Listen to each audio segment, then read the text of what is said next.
मांडर उपचुनाव के लिए काउंटिंग चल रही है और चौथे राउंड के बाद आप देखिए शिल्पी नेहा तिर्की 1350 वोटों से आगे हैं। वो कांटे की टक्कर बीजेपी और कांग्रेस के बीच, और कांग्रेस की प्रत्याशी शिल्पी नेहा तिर्की 1350 वोटों से फिलहाल आगे चल रही हैं।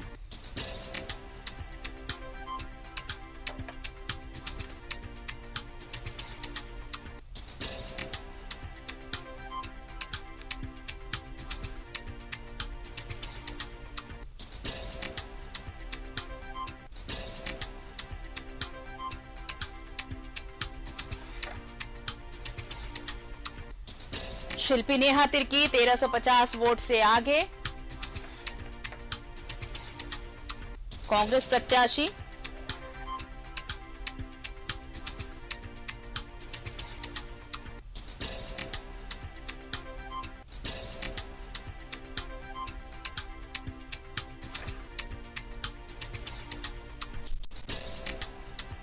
तो चलिए, एक तरफ देखिए काउंटिंग चल रही है, दूसरी तरफ पार्टी दफ्तर में क्या कुछ हलचल है वो भी हम आपको बता रहे हैं। अभी थोड़ी देर पहले सहयोगी अंजनी दिखा रहे थे कांग्रेस दफ्तर की तस्वीर, हालांकि वहां पर कोई भी मौजूद नहीं। अभी सब इंतजार कर रहे होंगे कि क्या रिजल्ट आता है या फिर एक पुख्ता कुछ जानकारी मिल पाए कि क्या कुछ रिजल्ट रहने वाला है, एक प्रेडिक्शन, कंफर्म प्रेडिक्शन हो, उसके बाद शायद वहां पर सब पहुंचे।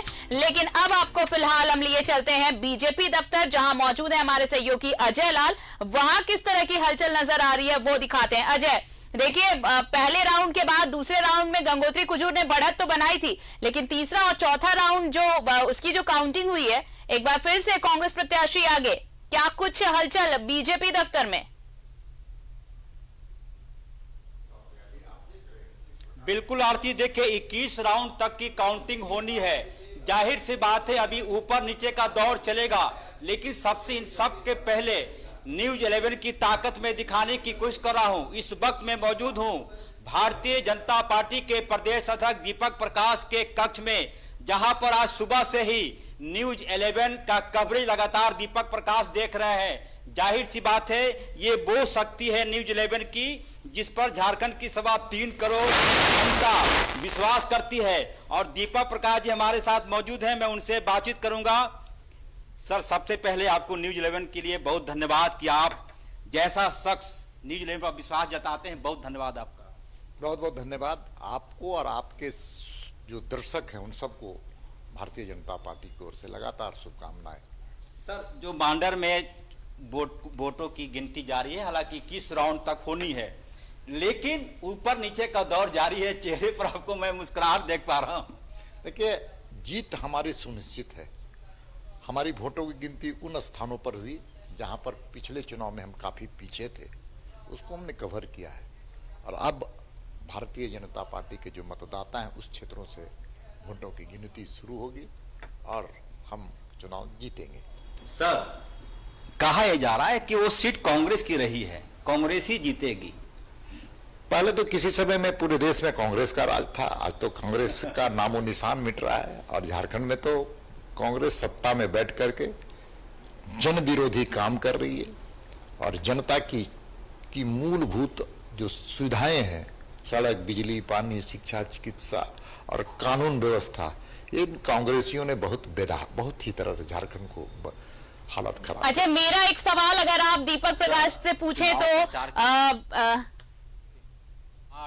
अजय, मेरी आवाज पहुंच रही है, जरा उनसे ये पूछिए कि जी, जरा उनसे ये पूछिए कि अगर जो अभी जैसे चौथे राउंड के बाद जो अभी जो आंकड़ा आया है, अगर ये आंकड़ा नतीजों में भी तब्दील होता है, यानी ये अर्ली प्रेडिक्शन है, फिर भी मान लीजिए अगर ये नतीजों में कन्वर्ट होता है, तो क्या बीजेपी को लगेगा कि देव कुमार धान को टिकट नहीं देना घाटे का सौदा हुआ? सर, मेरी एंकर आरती सीधा आपसे सवाल पूछ रही है कि यदि जो अभी शिल्पी नेहा तिर्की आगे चली है और इस प्रकार से यदि वो जीत जाती है, हालांकि हाइपोथेटिकल सवाल है, बावजूद इसके यदि वो जीतती है कांग्रेस की प्रत्याशी, तो क्या देव कुमार धान को टिकट नहीं देना एक वजह बनेगी? ये हमारी एंकर आरती पूछ रही है आपसे। नहीं, मैं इसी प्रश्न को मैं आपके बाले में डालना चाहता हूं। यदि कांग्रेस की उम्मीदवार हार जाती है तो उसके समीकरण के भी आप अभी से चर्चा करेंगे? ये भी हाइपोथेटिकल मेरा प्रश्न है आपके एंकर से कि अगर कांग्रेस हार जाती है तो झारखंड मुक्ति मोर्चा उसकी जिम्मेवारी लेगी? सर अभी सवाल पूछने की कंडीशन में, पोजीशन में हम हैं, जवाब देना आपको है।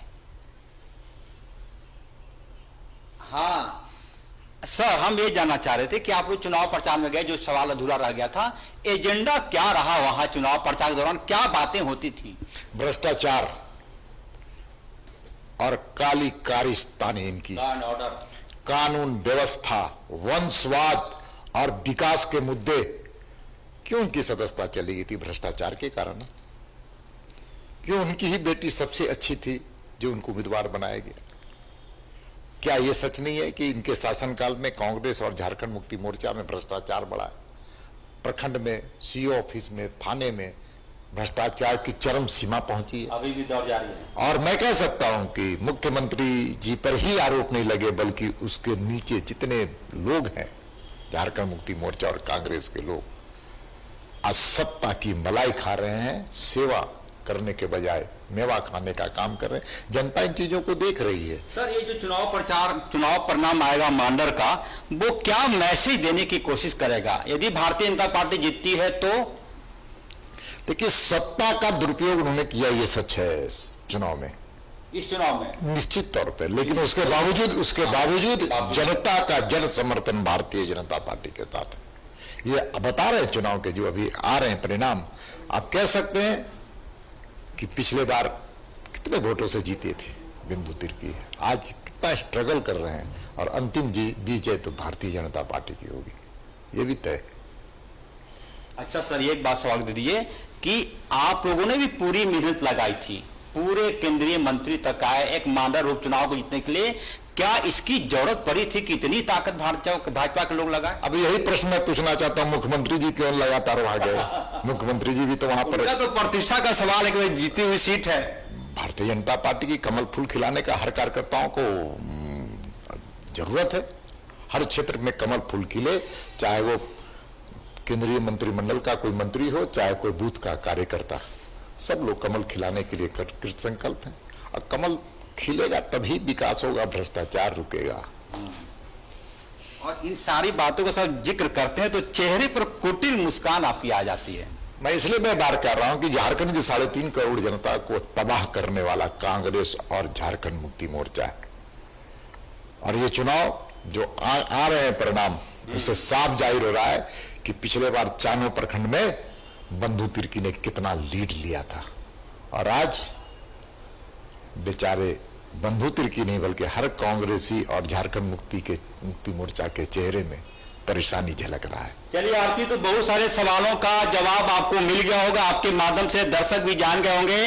राज्यसभा के सदस्य दीपक प्रकाश जो बोलते हैं बगैर लाग लपेट के बोलते हैं, और एक चीज और, जब ये बोलते हैं तो उनके चेहरे पर एक कुटिल मुस्कान होती है जो कि कई बातों का लेकिन अजय, ये भी उतना ही सच है, ये भी उतना ही सच है कि अगर सवाल पूछने का हक उनको है, अगर विपक्ष को है, तो सत्ता पक्ष के पास भी पूरे जवाब हैं कि मांडर में क्यों जनता उन्हें वोट करेगी और क्यों बीजेपी को नहीं करेगी। जिस तरह से वो बीजेपी दावा कर रही है कि वोट उन्हें क्यों करना चाहिए और कांग्रेस को क्यों नहीं करना चाहिए। हालांकि इन तमाम सवाल जवाब, दावों और वायदों के बीच इंतजार है कि कब ये जो प्रेडिक्शन है वो रिजल्ट में कन्वर्ट होगा, जीत किसकी होगी, और उसके बाद ये जिस मुस्कान की आप बात कर रहे हैं उस मुस्कान की सच्चाई जरूर सामने आएगी। फिलहाल शुक्रिया अजय तमाम बातचीत के लिए, तमाम तस्वीरों के लिए।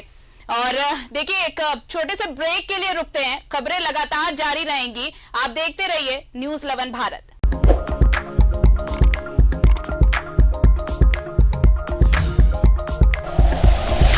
Like and share videos, subscribe करें हमारा चैनल और प्रेस करें बेल आइकॉन। न्यूज़ 11 भारत, सच है तो दिखेगा।